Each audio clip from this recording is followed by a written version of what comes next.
हादसा कैसे हुआ? वो जिम में एक्सरसाइज कर रहा था। मैं अपने वीकेंड के लिए ना इधर आया था गांव। मौलाना पहले ही आए हुए थे, तो इस दफ़ा इतवार को मैंने मरीज़ नहीं देखे। मेरे अपने काम थे, मरीज़ों का टाइम नहीं था, वरना मैं महीने में एक दो दफ़ा आता हूँ, मरीज़ों को देखता हूँ, क्लिनिक चलता है यहाँ। तो हफ्ते को आए हैं हम। मौलाना एक हफ़्ता पहले आए हुए थे, तो सारी फैमिली का गेट टुगेदर भी था। और वो बाई चांस मेरी ना कल 28 अक्टूबर को बर्थडे थी। मैंने तो ज़िंदगी भर नहीं मनाई, तो तारिक भाई ने कहा नहीं भाई, हमने तो इस दफ़ा मनानी है तेरी। तो सारे फैमिली वाले इकट्ठे होकर वो खाना वाना ये वो 10 साढ़े 10 11 बजे तक हम लोग रहे। फिर दूसरे दिन मौलाना फैसलाबाद चल गए फैमिली को लेकर, क्योंकि आसिम जो है वो हवेली में होता है हमेशा, इधर ही गाँव उसको पसंद है, गाँव में ही होता है, वो अपने काम वाम देखता है सारे। तो मैं कोई अपनी फैमिली को लेकर 4 साढ़े 4 बजे पहुंचा, निकला हूँ यहाँ से लाहौर के लिए। तो अभी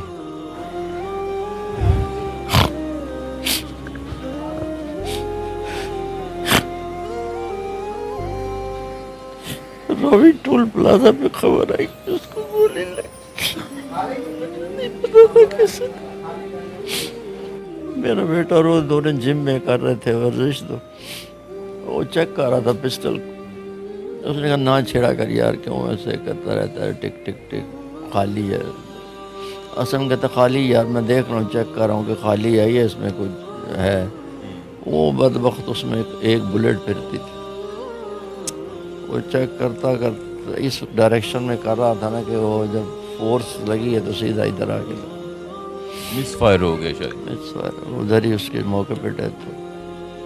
हालांकि हंसी खुशी आराम से दोनों भाई एक्सरसाइज कर रहे हैं। मामू का बेटा भी, शाम को सारों की इकट्ठी मीटिंग होती है हमारी हवेली में, जहाँ ज़ेब राजी हो गया, ये मेरा बेटा हो गया, मेरे आरफीन भी साथ थे। आरफीन हो गया, फिर वो मेरी बहन का बेटा है इधर से जूसा गांव है, उससे आ जाता है। तो खूब इनकी महफिल जमती है। हमारे वहम गुमान में नहीं था। अब इसको कोई कोई रंग दे दे तो क्या किया जा सकता।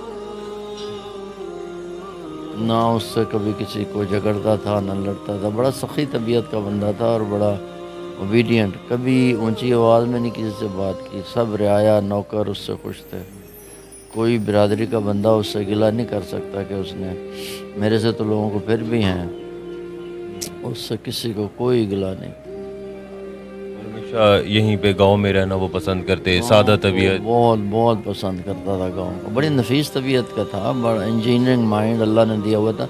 डिप्रेशन का पेशेंट था वो, एंग्जाइटी डिप्रेशन बड़ी सीवियर थी उसको।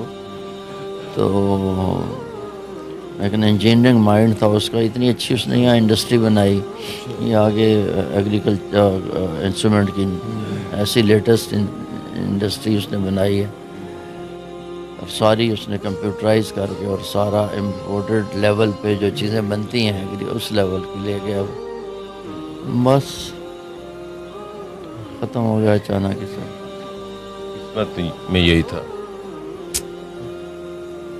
तो कहीं आया ना भाई, मौलाना का जैसे है वो थ्रेट वाले लोगों में से हैं, तो सिक्योरिटी लेके चलते हैं कि भाई किसी ने गोली मार दी, वो भी नहीं है। पहले खबर ऐसे चल रही, वो भी नहीं झूठी थी। नहीं भाई, किसी ने खबर गोली मार दी, नामालूम ने, किसी ने मजहबी रंग में, या किसी से खुदकुशी वाली बात, या तो उसके हाथ से खुद से ही लग गई बस। अच्छा, ये एंजाइटी या डिप्रेशन के चूंकि वो पेशेंट भी थे, इससे जोड़ा जा रहा है कि हो सकता है शायद इस वजह से उन्होंने खुद को गोली मारी है। ये क्यों इस तरह का बनाया साथ जाए? एक दूसरे की एक्सरसाइज भी कर रहे थे, हंस खेल रहे थे। एक तो था ना भी कुंडे दे के वो बंदा करता है, सामने ही था। सामने एक्सरसाइज कर रहा था जिम में। उन्होंने इतना अच्छा उसने जिम बनाया हुआ हवेली के अंदर। आपके बेटे आरफीन ने ये सारा बताया क्योंकि वो वहाँ पर। वो था, वो मतलब वो अपनी जगह वो पुशअप्स कर रहा था, तो साथ साथ उसको मना भी करता जा रहा है कि तू टिक टिक ना कर, ये बाजू का आता था। कहता नहीं यार मैं ज़रा चेक कर लूँ। तो वो यकदम कहता जी ठा हुई और फौरा खून का निकला और नीचे गया।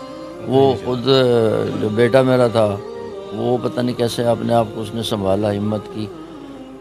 उसकी आंखों के सामने उसका भाई, उसके कज़न। सामने हुआ है, वो अभी तक अपना नॉर्मल नहीं हुआ। आपके साथ कैसा ताल्लुक था? बेटों की तरह ही होगा।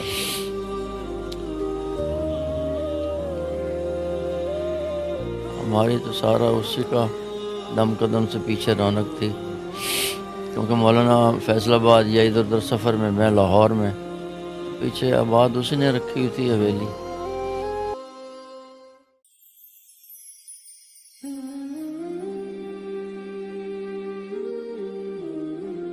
ये मौलाना के मोहब्बत की वजह से कि मैंने उसे गुसल, जो उसकी सारी जो टीम थी उसमें रांझा साहब हैं, मेडिकल सुपरिटेंडेंट होते थे म्यू हॉस्पिटल के, फिर हमारे डायरेक्टर जनरल हेल्थ भी रहे हैं, रिटायर हैं अब तो। मौलाना से बड़ा पुराना 90s से ताल्लुक़ चल रहा है इनका।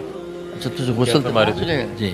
तो चूँकि मैं तकरीबन 40 साल में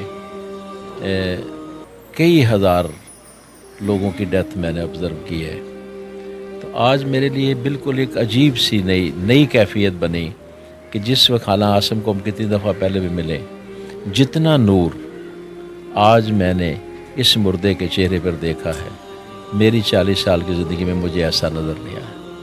इस लिहाज से मेरा एक अपना, ये मेरी ऑब्ज़र्वेशन है, उस ऑब्ज़र्वेशन की बुनियाद पर मैं ये कह सकता हूँ कि अल्लाह रब्बुल इज़्ज़त ने उसको कैसे सुकून। तो ये सारी जो अफवाहें हैं ना, इस दाएँ बाएँ वाली, वो सारी अफवाहें कम से कम आज सुबह जब हमने गुस्ल दिया तो उस वक्त सारी अफवाहें ख़त्म हो गई। हाँ, मतलब लग ही नहीं रहा कि ये डेड बॉडी पड़ी, स्माइलिंग फेस उसका, वरना एंग्जाइटी टेंशन आ, लेकिन ऐसे हो जाती है, मुट्ठियाँ बिछी होती हैं, चेहरा स्ट्रेच हो जाता है। आप तो वैसे मेडिकल को जानते हैं अच्छी तरह से जी। अल्लाह ताला सब्र दे आपको। पहले शक पड़ा इस तरह का, लेकिन फिर जब मैं पहुंचा, मुझे काफ़ी DPO साहब का फ़ोन आया, मैंने कहा जी मुझे नहीं मालूम, पहुंचूंगा तो पता चलेगा कि हुआ क्या। इसका मतलब है कि जो अफवाहें फैली हैं वो किसी ने जानबूझ के नहीं फैलाई, शायद वो एक सिनेरियो ऐसा बन गया कि उस वजह से वो खबर उसी तरह आगे फैलती के बाद में वाक़यात में कई र्यूमर फैल